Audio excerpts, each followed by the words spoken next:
Hey everyone, welcome to the Movie Throne. I'm your host, the one and only King freaking Kansas, here to bring you another TV review your way. In particular, I am covering, finally, The Rings of Power, Season 2, Episode 8, finale. I think it was called Shadow and Flames. And boy, did it deliver on that. It's about an hour and 13 minutes. It just literally dropped yesterday on Amazon Prime or Prime Video, whatever the hell you want to call it. And I can honestly say, guys, I'm fucking pleasantly surprised. And at the same time, pleased that it stuck the landing. The King, I was going into it thinking, how the hell are they going to top episode number 7 this week with a finale? And they did that in spades from the opening scene with Durin, with his father, trying to confront him so he doesn't release that creature in their basement there at what's Casming Dune or whatever the hell it's called. I'm bad with the words, with the names and shit, so you gotta apologize. I apologize, guys, so you gotta forgive me. Can't pronounce any of the names. I'm always bad with names. People who know me will know exactly what I mean. And yeah, so he has to stop his father from releasing it, but boy, is he a little bit too late.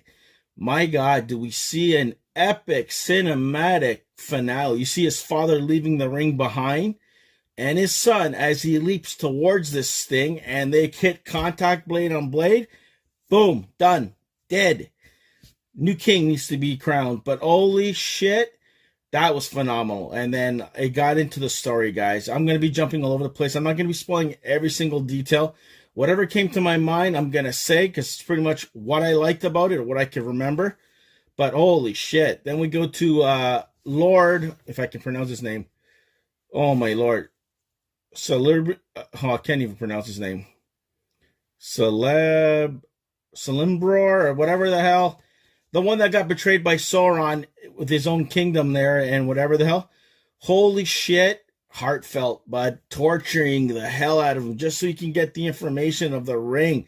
Slowly but surely, then he kind of stands up to do one light thing, and he gets that sword that stretches up like a spear and puts him up there, and he dies on the thing, saying a couple of words. He goes, "You are a prisoner, you are the Lord of the Rings," or some shit like that. And I'm like, damn, some heavy words for him to take. And holy shit, that was heartbreaking.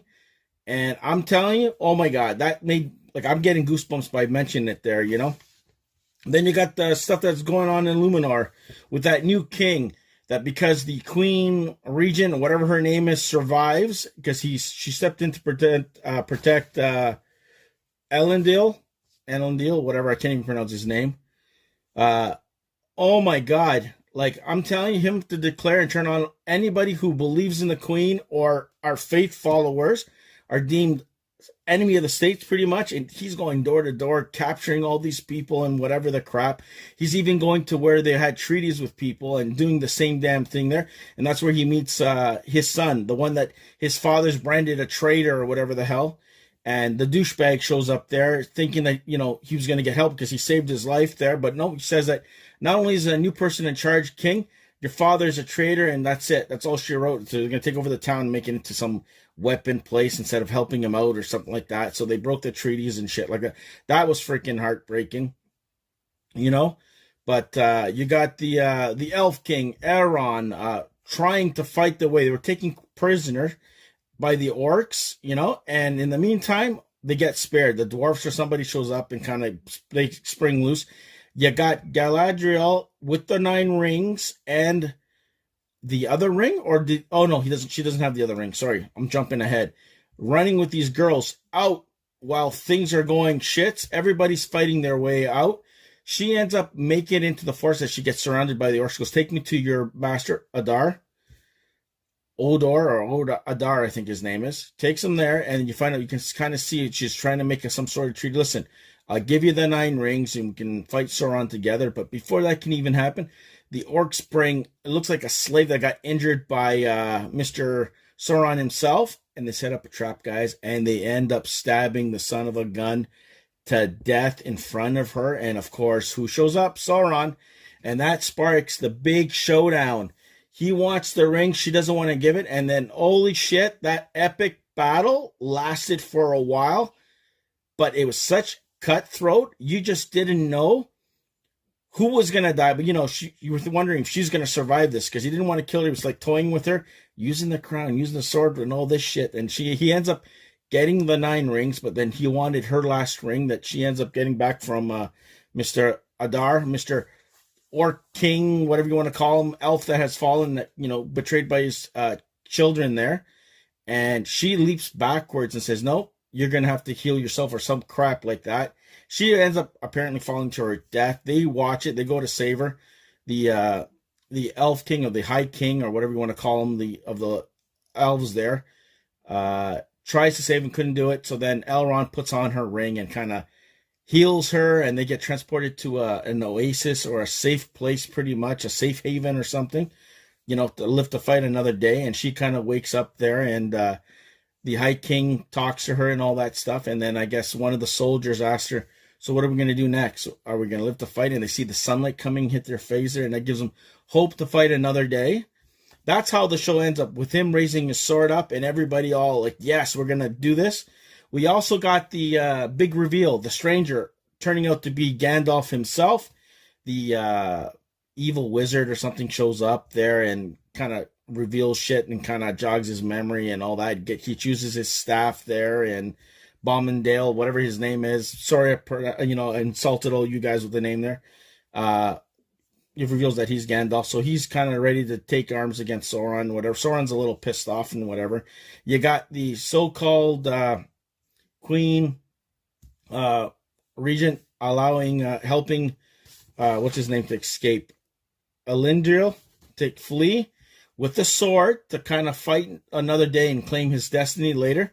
Which, I'm not a Lord of the Rings fan, but people have told me who he is and who he's kind of related to, which I'm not going to completely spoil that until its time is right.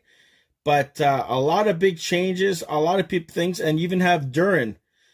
He wanted to tell Elrond that he's going to go to help him, that he'll get help from his Khazad-dûm, but he's informed by the other people in his circle that not only his brother, but other elves of the regions there want his throne and get the power. So he has his own little personal problems. So you got people dealing with their own problems, with big problems around them, and it's a life and death situation with Middle Earth and stuff. But you got everybody pissed off. Well executed. Love the ending. Love the beginning. Everything happened for a reason.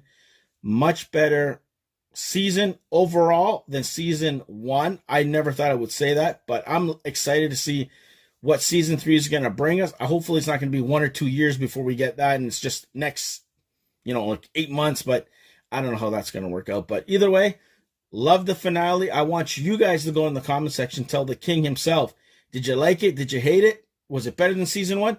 Whatever you want to tell me in the comment section below. So there you go, guys. That is my official Season 2, The Rings of Power, Episode 8 finale review. I hope you guys liked it. Like, share, and subscribe. Check out my other reviews coming your way, guys. It's going to be a little bit more sporadic. King's going to take it a little bit easier this second half of the year. Went bonkers at the beginning. So rather than take a good chunk amount of time off, I'll post videos as I see fit. From movie reviews, TV season coming up, Agatha, whatever the hell, whatever I feel like posting, I will post. King is not disappearing. He's still staying on his throne, but he is taking it much lighter, perhaps leading into retirement. I don't know. But either way, King's going to stick around. So fear not. Long live the king. And yes, definitely check this out for yourselves. And well done, Prime Video or Amazon. You landed, in my opinion, a damn hell of a good show or a finale. You stuck the landing. Take it easy. Be the hell good. And I'll see you where? We're here on YouTube land.